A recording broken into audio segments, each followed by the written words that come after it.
तुम्हाला अस्वस्थता कदाचित वाटेल, पण मी राष्ट्रवादी काँग्रेस पक्षाच्या अध्यक्षपदावरून निवृत्त व्हायचा निर्णय आज घेतलेला आहे.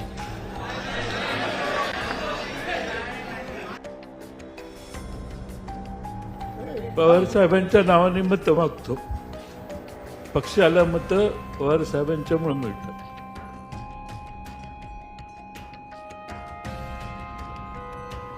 तुम्ही एक गैरसमज करून घेताय की पवार साहेब अध्यक्ष नाही म्हणजे पक्षामध्ये नहीं, अशातला भागच येत नहीं. महाराष्ट्र की राजनीति में उस वक्त हड़कंप मच गया जब शरद पवार ने एकाएक घोषणा कर दी कि अब वो एनसीपी के राष्ट्रीय अध्यक्ष पद पर नहीं रहना चाहते और वो इस पद को छोड़ रहे हैं. इस घोषणा के बाद ही संपूर्ण देश की राजनीति में अलग ही खलबली मच गई. संपूर्ण महाराष्ट्र में तो सभी कार्यकर्ता, कोई सड़क पर है तो कोई उनके पास बैठकर रोने लगा. कार्यकर्ता वो नहीं जो मात्र झंडे और डंडे गाड़ता हो, बल्कि कार्यकर्ता वो जो लंबे समय तक विधायकी पद पर और मुख्यमंत्री के आसपास पद पर इर्द गिर्द घूमने वाला नेता भी रोने लगा और रोते हुए बोला कि साहब, जो आपने घोषणा की है इसे वापस ले लो.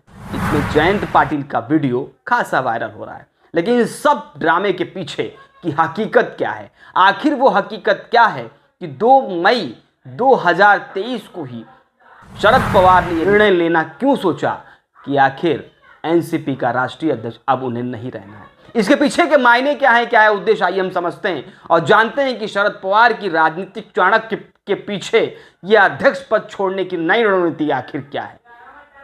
समझिए इस बात को. अभी कुछ ही दिन पहले अजीत पवार का एक बवाल चल रहा था. अजीत पवार पर आरोप लग रहा था कि एनसीपी के कुछ विधायकों को लेकर भाजपा के साथ जा सकते हैं. क्यों जा सकते हैं? क्योंकि सुप्रीम कोर्ट में एकनाथ शिंदे के विधायकों का एक फैसला चल रहा है. सुप्रीम कोर्ट में एक फैसला चल रहा है, यानी एक मामला चल रहा है. उस मामले में कोई भी निर्णय आ सकता है. उस मामले में निर्णय शिंदे के पक्ष में भी हो सकता है और बिना पक्ष के भी हो सकता है. अगर पक्ष में नहीं होगा तो इन विधायकों को निलंबित कर दिया जाएगा. अगर विधायक निलंबित हो गए तो नियमानुसार राज्य में सरकार अल्पमत में आ जाएगी, यानी बीजेपी की नाक में नकेल फिर से कस जाएगा और उन फड़फड़ाने लगेगी. बीजेपी को अपनी सरकार बरकरार रखने के लिए विधायकों की जरूरत पड़ेगी और विधायकों की जरूरत जब पड़ेगी तो उन्हें नजर आएगा एनसीपी का अजीत पवार. अजीत पवार क्यों? क्योंकि इससे पहले भी सुबह सुबह ये शपथ विधि में शामिल हो चुके हैं और उसके बाद भले ही शरद पवार की डांट और रणनीति ने अजीत पवार को सबक सिखाया और वापस वो आए और उप मुख्यमंत्री का यहाँ, यानी उद्धव ठाकरे की नेतृत्व वाली सरकार में भी उप मुख्यमंत्री का पद उन्हें मिल गया. ऐसे में बीजेपी के साथ अजीत पवार के जाने की कवायद तेज हो चुकी थी. शरद पवार इस बात को समझ चुके थे कि सुप्रीम कोर्ट के फैसले से पहले अगर कोई कदम नहीं उठाया तो अजीत पवार जो भी कदम उठाएंगे ये भविष्य की राजनीति के लिए खतरनाक हो सकता है. खतरनाक किसके लिए? शरद पवार के साथ साथ पूरी एनसीपी के लिए हो सकता है खतरनाक. इसलिए 2024 में होने वाले सांसदीय और विधानसभा चुनाव को ध्यान में रखते हुए रणनीति अभी से तैयार करनी थी. 1 मई को था महाराष्ट्र दिवस और वज्रमुठ सभा में अजीत पवार उपस्थित हो जाएंगे तो निश्चित रूप से उन बातों पर, लगातार उन अनुमानों पर विराम लग जाएगा जो अनुमान लगाए जा रहे थे कि अजीत पवार बीजेपी के साथ जाने वाले हैं और महाविकास अघाड़ी से हाथ खड़ा करने वाले हैं. लेकिन ऐसा नहीं हुआ. 1 मई को अजीत पवार मंच पर पहुंचे और बीजेपी की सरकार, यानी शिंदे और बीजेपी की गठबंधन वाली सरकार पर खुलकर बोले. ऐसे में अजीत पवार को ताकत थोड़ी सी मिली. लेकिन अगले ही दिन कोई और चालाकी अजीत पवार ना करें. पुस्तक का विमोचन का कार्यक्रम था, आत्मकथा थी शरद पवार की. ऐसे में एनसीपी के सभी बड़े नेता वहां पर उपस्थित थे. शरद पवार को मौका मिला. उन्होंने मंच पर से जो घोषणा की, इस बात की कल्पना अजीत पवार को थी कि नहीं थी ये तो नहीं पता, लेकिन इस बात की कल्पना राजनीतिक गणितज्ञ लगा रहे हैं.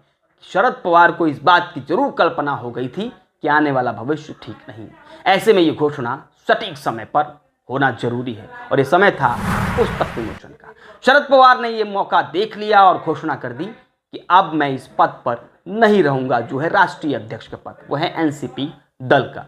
संपूर्ण माहौल मातम भरा हो गया। कई लोग रोने लगे। ऐसे में अजीत पवार स्तब्ध रह गए।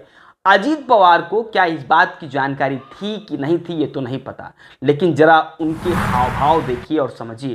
क्या ऐसा आपको लगता है कि एक मंझा हुआ विधायक, मंझा हुआ उप मुख्यमंत्री रहे हुए एक समझदार, कहा जाता है कि अजीत दादा बहुत समझदार नेता भी हैं, वो इशारों को समझ जाते हैं, वो ये जानते हैं कि कल और आज और भविष्य में, यानी बीता हुआ जो इतिहास है उससे कब सबक लेना है, वर्तमान में किस तरह की राजनीति करनी है और भविष्य में वर्तमान राजनीति का क्या प्रभाव पड़ेगा, ये समझदारी अजीत पवार भी रखते हैं। तो ऐसे में जब शरद पवार ने यह निर्णय लिया तो अजीत पवार का एग्रेसिवपन ये निश्चित रूप से किसी ड्रामे की तरफ दिखाई देता है। ऐसा लग रहा था कि ये पूरी स्क्रिप्ट शरद पवार ने तैयार की और सुप्रिया सुले और अजीत पवार को इसकी जानकारी थी, क्योंकि अजीत पवार को अगर जानकारी नहीं थी तो भला सभी बड़े नेता जब रो रहे हों तो अजीत पवार कैसे डांट सकते हैं। आज सुप्रिया सुले इस दिन माइक पर भला कुछ भी बोलने से क्यों बच गई। समय समय पर शरद पवार पर टिप्पणी करने पर सुप्रिया सुले ने सामने आकर डटकर उसका मुकाबला भी किया, जवाब भी दिया, फिर चाहे कोई भी हो। ऐसे में आज के दिन सुप्रिया सुले शांत रही। अजीत पवार के कहने पर निश्चित रूप से इसके पीछे कोई राजनीति सी लगती है। अजीत पवार को इसकी अगर जानकारी नहीं थी तो अजीत पवार एग्रेसिव क्यों थे? क्या अजीत पवार राष्ट्रीय अध्यक्ष बनना चाहते हैं और शरद पवार ये चाहते हैं कि जो कोई इस पार्टी को तोड़ने की ताकत रखता है वही अध्यक्ष बन जाए? बिल्कुल नहीं। अगर ऐसा नहीं चाहते और सुप्रिया सुले को अध्यक्ष बनाना चाहते हैं तो इस बात की घोषणा वो सरलता पूर्वक भी कर सकते हैं। अब बात कहीं खिचड़ी सी लग रही हो, जरा सरलता पूर्वक और समझाने का मैं प्रयास करता हूं। अजीत पवार अगर अध्यक्ष बन जाएंगे तो बीजेपी के तरफ जाने का उनका लोभ प्रलोभ कम हो जाएगा। राजनीति में पद प्रतिष्ठा, मंचमाला और ताली कितनी महत्वपूर्ण होती है ये बात तो शरद पवार से ज्यादा कोई समझ नहीं पा रहा होगा। ऐसे में शरद पवार ये जानते हैं मार्गदर्शक मंडल में भी वो मुख्य रूप से स्थापित रहेंगे। पार्टी में अध्यक्ष वे रहें या ना रहें, लेकिन शरद पवार का इशारा, रिमोट कंट्रोल उनके ही हाथ में संपूर्ण पार्टी का तब भी होगा, अब भी है, और अगर मार्गदर्शक बनकर रहेंगे तब भी रहेगा। ऐसे में अजीत पवार को अगर अध्यक्ष बना दिया जाता है तो हर्ज क्या होगा? वो बीजेपी में जाएंगे नहीं, बीजेपी के साथ गठबंधन करेंगे नहीं और 2024 का इलेक्शन विपक्ष के रूप में और तेजी से और ताकत से ये पूरी तरह लड़ सकते हैं।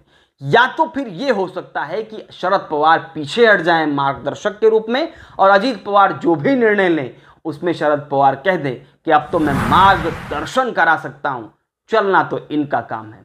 राष्ट्रीय अध्यक्ष ये बन गए, जो निर्णय ले रहे हैं अब मैं क्या कर सकता हूं। हो सकता है कि ये भाषा उनकी आए। इन दोनों में से एक हो सकता है। हालांकि अध्यक्ष पद के लिए प्रमुख दावेदार एक ही नहीं है, बड़ी लंबी लिस्ट है इसमें। प्रफुल्ल पटेल हैं, जयंत पाटिल हैं, छगन भुजबल हैं, ऐसे तमाम बड़े नेता हैं जिनकी लिस्ट एनसीपी के पास है। इनको भी अध्यक्ष बनाया जा सकता है।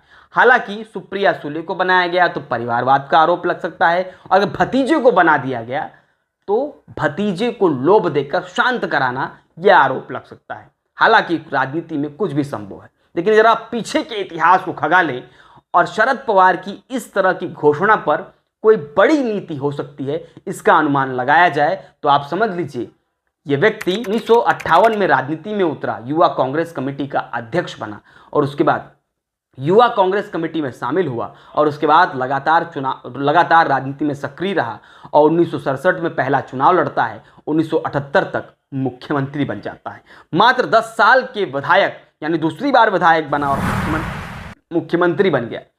आप जरा समझिए, मात्र 10 साल का विधायक मुख्यमंत्री बन जाता है। ये समझिए कि कम उम्र में मुख्यमंत्री बनने का खिताब भी इन्हें मिल चुका है। इससे पहले भी कांग्रेस जब 2 भागों में बटी इंदिरा गांधी के कार्यकाल में, उस समय भी ये इंदिरा गांधी से बगावत करके कांग्रेस आई में शामिल हो गए, यू में शामिल नहीं हुए। इसके बाद वापस कांग्रेस पार्टी में आ गए और केंद्र में मंत्री बन गए। उसके बाद 1999 तो याद ही होगा, संपूर्ण देश की जनता जब दिल्ली की तरफ नजर गड़ाए बैठी थी, अपने अखबारों को और अपने टीवी को बार बार देख रही थी सोनिया गांधी प्रधानमंत्री बनने की घोषणा करेंगी कि नहीं करेंगी, क्योंकि उन्होंने कह दिया था कि मैं प्रधानमंत्री नहीं बनूंगी।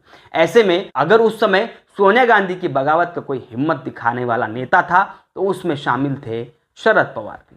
और शरद पवार ने आओ देखा ना ताओ, जैसे ही उनको वहां से निकाला गया, यानी कांग्रेस से निकाला गया, उन्होंने एनसीपी का गठन कर दिया। और उसके बाद समझदारी और जरा चाणक्य नीति देखी, गठन करने के बाद अपने विधायक भी लाए, सांसद भी लाए, और 2004 के बाद की कांग्रेस सरकार में उन्होंने मनमोहन सिंह के नेतृत्व वाली सरकार में फिर से शामिल होकर केंद्र में मंत्री पद संभाला। 2014 तक लगातार गठबंधन में रहे।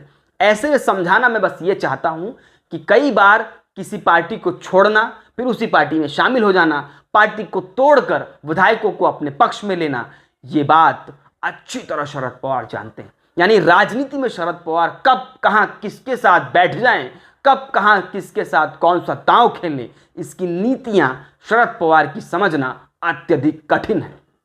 ऐसे में आज का जो फैसला था, आज की जो घोषणा थी, उसके पीछे राजनीति के 3-4 मायने लगाए जा रहे हैं जो भविष्य के लिए एनसीपी के लिए फायदेमंद हो सकता है। पहला, महाविकास अघाड़ी को बचाए रखने के लिए और आने वाले समय में विपक्ष की भूमिका में और मजबूती से आगे बढ़ाए रखने के लिए 2024 और 2024 में होने वाले 2 महत्वपूर्ण चुनावों में एनसीपी को बचाए रखने के लिए यह घोषणा आज जरूरी थी।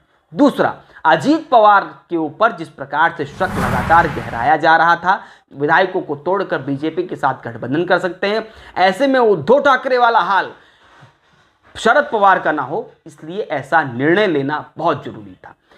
तीसरा, महत्वपूर्ण यह भी हो सकता है कि मीडिया में लगातार जहां एकनाथ शिंदे और बीजेपी की गठबंधन की सरकार और उद्धव ठाकरे की लड़ाई चल रही थी, उसमें उद्धव ठाकरे का बल बढ़ता हुआ दिख रहा था, उद्धव ठाकरे का नेतृत्व बढ़ता हुआ दिख रहा था। शरद पवार की ये नीति कहीं ना कहीं शरद पवार कितने मजबूत हैं, कितने ताकतवर हैं, ये भी दिखाने का प्रयास इस निर्णय के माध्यम से हो सकता है। बहरहाल अभी इस निर्णय पर 3-4 दिन का समय शरद पवार ने मांगा है। राजनीति में कुछ भी हो सकता है, लेकिन शरद पवार की नीति को समझना अत्यधिक कठिन है। 2-3 दिन बाद क्या कुछ होगा पता नहीं, लेकिन फिलहाल नीतियां बहुत सारी दिखाई दे रही हैं राजनीति की। शरद पवार ने जो निर्णय लिया उससे उथल पुथल तो मची है, लेकिन समझिए ये शरद पवार है, कोई भी निर्णय आसानी से नहीं लेते, इसके पीछे कोई ना कोई बड़ा मकसद होता है। आज के लिए इतना ही, धन्यवाद।